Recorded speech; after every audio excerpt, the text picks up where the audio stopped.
parler aujourd'hui de la campagne électorale et en particulier donc du sort de la candidature Mélenchon et de la France insoumise à laquelle le PRCF a décidé à la quasi-unanimité d'apporter son soutien résolu, dynamique, fut-il critique.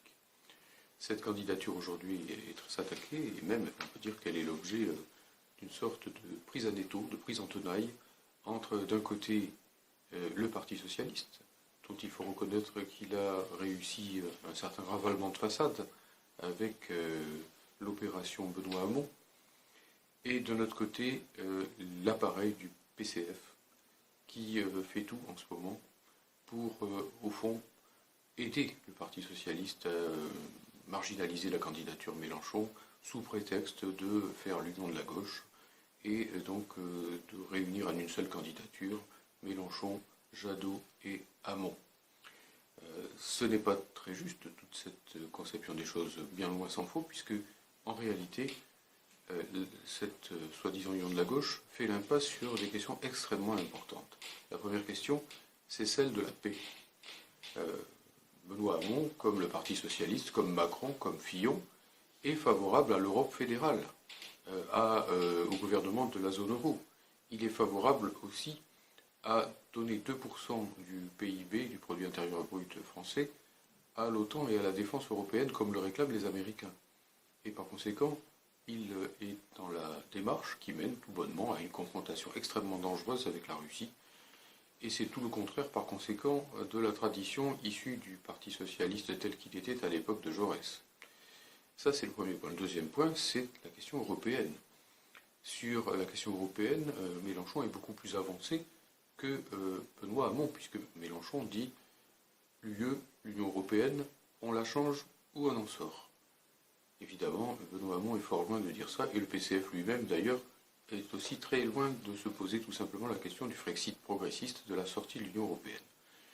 Pour nous, Mélenchon ne va pas assez loin, il devrait dire qu'il faut sortir d'emblée de l'Union européenne comme de l'OTAN, c'est d'ailleurs la même chose, pour pouvoir mettre en place un programme progressiste. Mais au moins pose-t-il cette question. Et si nous, les vrais communistes, nous sommes capables, et les vrais progressistes, d'animer le débat sur cette question du Frexit progressiste, eh bien nous pouvons prendre comme point d'appui cette formule « l'UE, on la change ou on en sort » pour prouver que, vu qu'on ne peut pas la changer, il faut en sortir. À nous de développer ce genre de choses. Mais en tout cas, à nous de ne pas aider la direction et l'appareil du PCF et du PS à se mettre ensemble pour liquider la candidature Mélenchon et faire en sorte que, pour finir, le Parti socialiste échappe au juste châtiment qu'il mérite, c'est-à-dire effectivement qu'il arrive derrière Mélenchon, qu'une force, pour la première fois, à la gauche du Parti socialiste, ne soit pas laminée par la conjonction du PCF PGE, je ne confonds pas les militants de base du Parti communiste français avec leurs dirigeants, et de notre côté, effectivement, donc de Mélenchon. Le but de tous ces gens étant, bien entendu, en réalité, de sauver les places à la fois des députés socialistes qui ont voté la loi travail, qui ont voté le CICE, le pacte de responsabilité des ingérences en Syrie, et de notre côté, bien sûr, de sauver les postes du groupe communiste à l'Assemblée nationale. Groupe communiste que je mets d'ailleurs ici entre guillemets. La vraie question est de se poser les problèmes tout autrement. Il faut se demander comment faire émerger une France franchement insoumise à l'Union européenne. Pour cela, nous nous adressons aussi à Mélenchon et nous lui disons que même s'il fait une campagne dynamique, que nous reconnaissons bien volontiers, même si par ailleurs il a fermement répondu, il faut le reconnaître, à Benoît Hamon, et que par conséquent ceux qui parlent de Mélenchon lui font un faux procès. C'est la direction du PCF qui voudrait bien rabattre sur le Mélenchon, comme on dit quelquefois. Eh bien, en réalité, il faut aussi que peut-être, très clairement, il indique, et la France insoumise avec, ce serait une bonne idée de sa part en tout cas, qu'il n'y aura pas de candidat face au sortant PCF lors des élections législatives. Ça, nous l'avons dit et redit. Non pas parce que nous sommes d'accord avec tout ce qu'ont fait ces députés du PCF, qui, hormis certains d'entre eux que nous connaissons bien et que nous apprécions, comme le camarade Candelier dans le Nord, n'ont pas toujours réagi en tant que véritables militants marxistes, mais tout au moins représente-t-il un espace à la gauche du Parti socialiste, et il est bien évident que présenter contre eux des candidats insoumis, ce serait liquider cet espace et faire le jeu du Parti socialiste, La ligne du PRCF est claire, il faut battre le Parti socialiste sur sa gauche, aux présidentielles comme aux législatives. Et par conséquent, il ne faut pas ici se livrer au jeu dangereux d'une concurrence qui n'aurait aucun sens de ce point de vue. Alors, je dirais quand même que la question principale est toujours posée aux militants communistes. Ne regardons pas tellement ce que vont faire les uns et les autres, cela ne dépend pas tellement de nous. Regardons ce que nous, militants franchement communistes, membres du BCF pour certains, et pour ceux qui sont au PRCF pour l'essentiel, organisés à l'extérieur du PRCF, ce que nous pouvons faire ensemble. Et cela, eh bien, nous pouvons le développer très fortement en allant vers qui?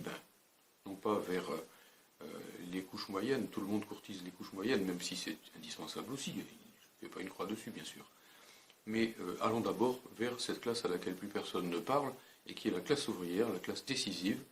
et c'est vers elle qu'il faut porter un programme de sortie progressiste de l'Union européenne, de Frexit progressiste, comme nous disons, de sortie de l'OTAN, de sortie de l'euro, bien entendu dans la perspective d'une rupture avec le système capitaliste dont la construction européenne, dont la marche à la guerre derrière l'OTAN est effectivement un axe structurant. Si on s'attaque à l'Union européenne, si on s'attaque à l'OTAN, si on s'attaque à l'euro et si on s'attaque sur la base de la nationalisation des secteurs clés de l'économie, de la souveraineté populaire, de la centralité du monde du travail dans la transformation sociale, de la coopération internationale, de la défense de la langue française contre le tout anglais, dont on voit quelques exemples sinistres dans la dernière période, si par conséquent on associe le drapeau rouge au drapeau tricolore, et si tous ensemble, nous militants communistes, eh bien, nous portons aux usines, indépendamment de Pierre Laurent, un véritable programme de transition révolutionnaire, eh bien, nous ferons bouger les choses. Nous appellerons la classe ouvrière à faire la décision. Nous lui permettrons effectivement, non pas d'être passive, d'être spectatrice de ce combat des gauches, en quelque sorte, mais de revenir sur ce terrain principal qui aurait toujours dû rester le sien, le terrain, tout simplement, effectivement, du patriotisme populaire et de l'internationalisme. Tout cela, pourquoi? Eh bien, pour remettre au centre de la campagne les questions sociales, la question du logement social, la question des salaires, la question du produire en France et de l'emploi industriel, la question des services publics, la question de la sécurité sociale avec le remboursement à 100% des frais de maladie, la question du retour à la retraite à 60 ans après 37 ans et demi de cotisation pour tous, la question effectivement donc de la reconstruction des grands acquis du Conseil national de la résistance. Non pas pour reproduire une espèce de compromis comme il était possible de le faire à l'époque avec une partie de la bourgeoisie patriotique, mais à notre époque, étant donné que toute la bourgeoisie, y compris les lepénistes, sont en réalité pour la continuité de cette fameuse construction européenne, je pourrais le démontrer à propos de Marine Le Pen, eh bien, reprendre effectivement le flambeau de la lutte pour le changement de société, le flambeau de la lutte pour sortir du capitalisme et pour marcher vers la révolution socialiste, appelons-la par son nom,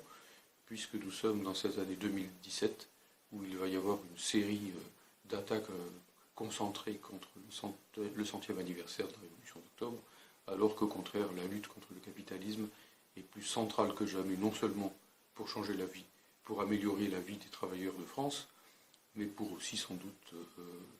faire en sorte que le capitalisme ne conduise pas toute l'humanité très très rapidement dans le mur, sur tous les plans économiques, militaires et environnementaux. Voilà donc la proposition du PRCF, main tendue aux communistes en particulier, pour aller ensemble, sur la base d'un programme commun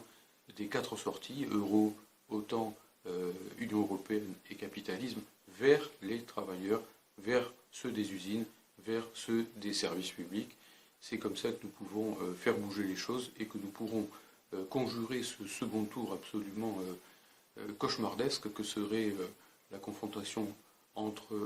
Le Pen et Fillon, ou même entre Le Pen et Macron, l'homme du grand capital, l'homme du tout anglais transatlantique, l'homme de la finance, qui ne vaut pas plus cher que Fillon de ce point de vue. Par conséquent, avec les luttes sociales, qui sont aussi une clé très importante, il ne faut pas attendre les présidentielles et les législatives pour commencer à rebouger très fort tous ensemble et en même temps sur l'emploi, les salaires, le logement social et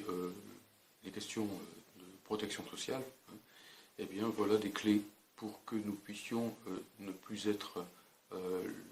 spectateurs, ne plus plus se lamenter par rapport à tout ce qui se passe, mais faire en sorte que les choses bougent, et bougent dans le bon sens. Voilà, tout ça est possible, ça dépend de nous, camarades communistes, tous au paquet, comme on dit en Ovalie, pour aller à l'entrée des usines avec nos idées franchement communistes, nos idées franchement 100% anti-Union européenne, anti-OTAN, anti-capitalisme. Merci.